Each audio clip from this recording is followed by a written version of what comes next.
हाँ, आज की इस वीडियो में पुनः आपका स्वागत है। और आज हम पढ़ते हैं कि हमें राजनीतिक सिद्धांत क्यों पढ़ना चाहिए। यानी जो राजनीति में बातें हैं इसको हमको क्यों पढ़ना चाहिए, या इसको पढ़ने से हमको किन किन बातों की जानकारी प्राप्त होती है। जब हम राजनीति विज्ञान लेते हैं, राजनीतिक सिद्धांत पढ़ते हैं, तो हमको किन किन बातों की जानकारी होती है, इसलिए हमको इसको पढ़ना चाहिए। तो सबसे पहला है जो बात की जानकारी होती है वो है राज्य संबंधी ज्ञान। राजनीति विज्ञान का अध्ययन करने से नागरिकों को राज्य के संदर्भ में जानकारी मिलती है।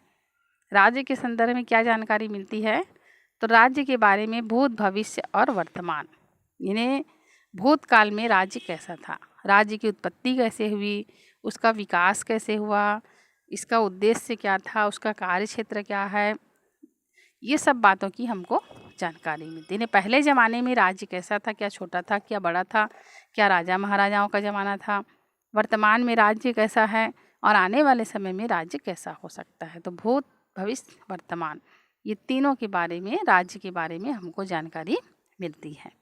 फिर दूसरा है संविधान, सरकार तथा शासन प्रणालियों का तुलनात्मक अध्ययन। राजनीति विज्ञान लेने से हमको अपने देश के संविधान के बारे में जानकारी प्राप्त होती है कि अब हमारे देश का संविधान कैसा है, इनमें क्या क्या बातें सम्मिलित है, किन किन चीज़ों को शामिल किया गया है।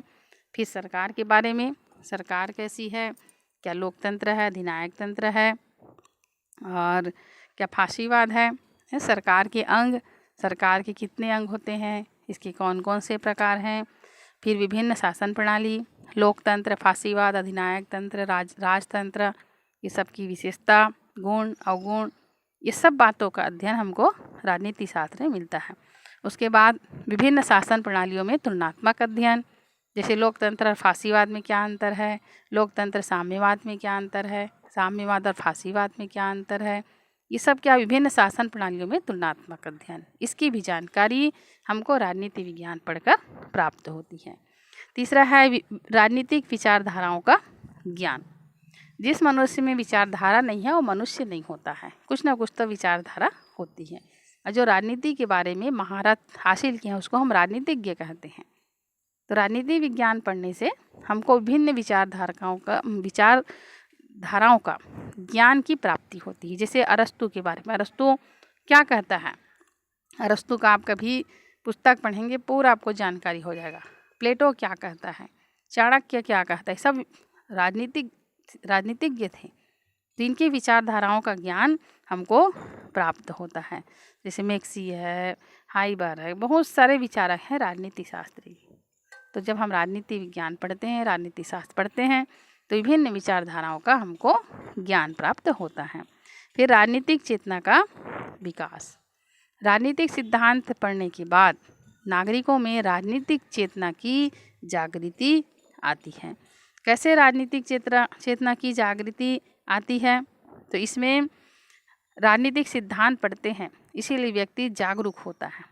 जैसे हम राजनीति विज्ञान में पढ़ते हैं चुनाव के बारे में, चुनाव के बारे में हम पढ़ते हैं कि हमको वोट देने का अधिकार है, हम बिल्कुल हमारा अधिकार मांग करते हैं। 18 वर्ष की हुए मतलब हम अपने आप को वोट देने के लायक समझते हैं। फिर योग्य प्रतिनिधियों का हम चुनाव करते हैं, हमारी नज़र में जो योग्य होता है हम उसी प्रतिनिधि को चुनते हैं। यही राजनीतिक चेतना है। 4 नेता हमारे सामने भाषण दे रहे हैं, लेकिन हम अपने मन से, अपने दिमाग से हम ये लगाते हैं कि इसमें कौन सही है कौन गलत है। यही राजनीतिक चेतना है। अधिकार के बारे में यदि हमारे अधिकार हनन होता है तो हम बिल्कुल अपने अधिकारों के लिए लड़ते हैं। ये राजनीतिक चेतना है, क्योंकि हम जानते हैं संविधान में हमको अधिकार मिला हुआ है, मौलिक अधिकार मिला हुआ है। और यदि कोई हमारे इन अधिकारों का उल्लंघन करता है तो हम न्यायालय की शरण में जा सकते हैं। पहले ज़माने में जब अत्याचार होता था हमारे देश में, जाति प्रथा को लेकर के, महिला पुरुष को लेकर के, वर्ग भेद को लेकर के, क्यों होता था? क्योंकि हम जागृत नहीं थे, हमको कुछ जानकारी नहीं था। लेकिन जैसे हमारे देश में संविधान बना, हम संविधान पढ़े, संविधान पढ़ने के बाद हमको जानकारी होती है कि ये हमारा मौलिक अधिकार है, कोई हमसे भेदभाव नहीं कर सकता, न जाति आधार पर, न लिंग के आधार पर, न अमीर गरीब के आधार पर। यदि हमारे साथ भेदभाव होता है तुरंत हम अपने अधिकारों के लिए जागृत हो जाते हैं। ये क्या है?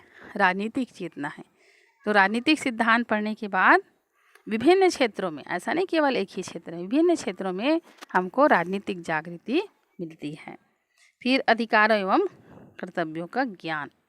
अधिकार और कर्तव्य वैसे तो एक सिक्के के दो पहलू हैं।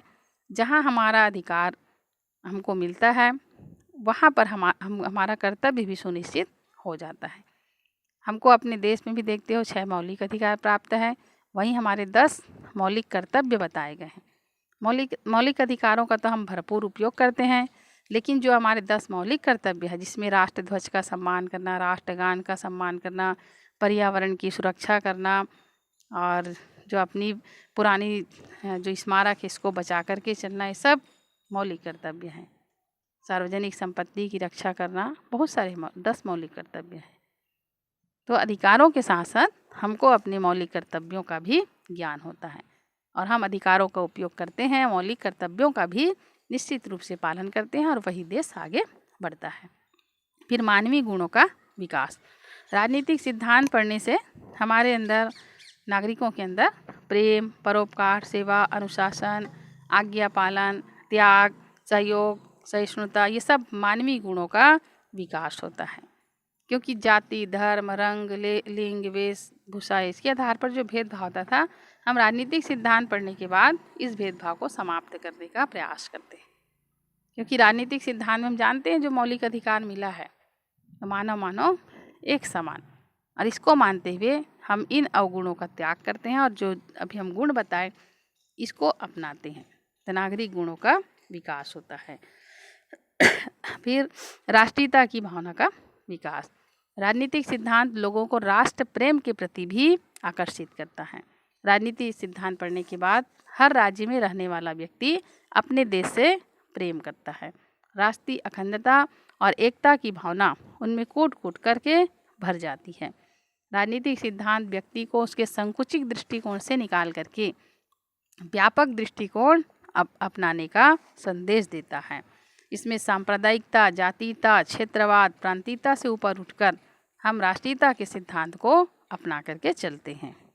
और 8वां है लोकतंत्र की सफलता के लिए उपयोगी।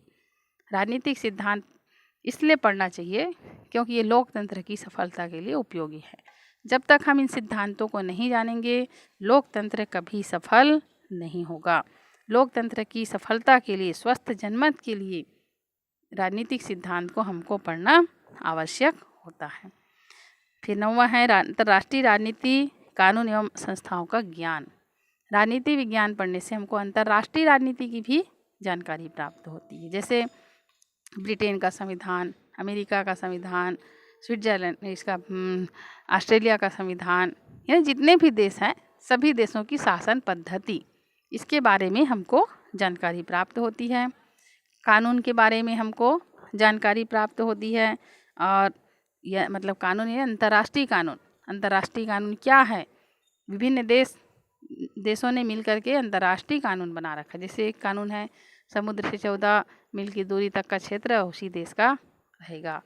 एक देश का वायु वाला मार्ग, आकाशीय मार्ग, ज़मीन का मार्ग, ज़मीन के अंदर आने वाले जो भी भूभाग हैं, नदी, नाले, पर्वत, झील, ये सब उसी प्रदेश के रहेंगी। ये सब अंतर्राष्ट्रीय कानून है और इसके हिसाब से ही क्या है पूरा देश चल रहा है।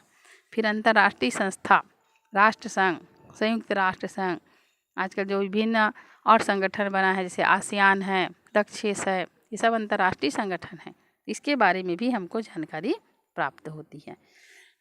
और 10वां है अंतर्राष्ट्रीय सहयोग एवं विश्व बंधुत्व की भावना का विकास। राजनीतिक सिद्धांत पढ़ने से हमको अंतर्राष्ट्रीय सहयोग की भावना हमारे अंदर प्रेरित होती है। विश्व बंधुत्व की भावना का विकास होता है। वसुधैव कुटुंबकम, पूरा विश्व एक परिवार है, इस सिद्धांत का हमारे अंदर संचार होता है। भारत तो शुरू से ही वसुधैव कुटुंबकम का पक्षधर रहा है और जब हम राजनीति सिद्धांत पढ़ते हैं तो ऐसे लगता है कि पूरा विश्व हमारा है, पूरा विश्व का देश हमारा है और ये सिद्धांत हमारे मन के अंदर कूट कूट करके भर जाती है।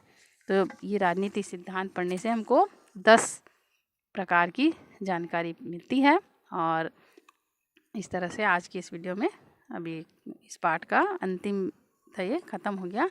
और बाकी अगले वीडियो में फिर हम आगे पढ़ेंगे स्वतंत्रता क्या है, समानता क्या है। तब तक के लिए नमस्कार।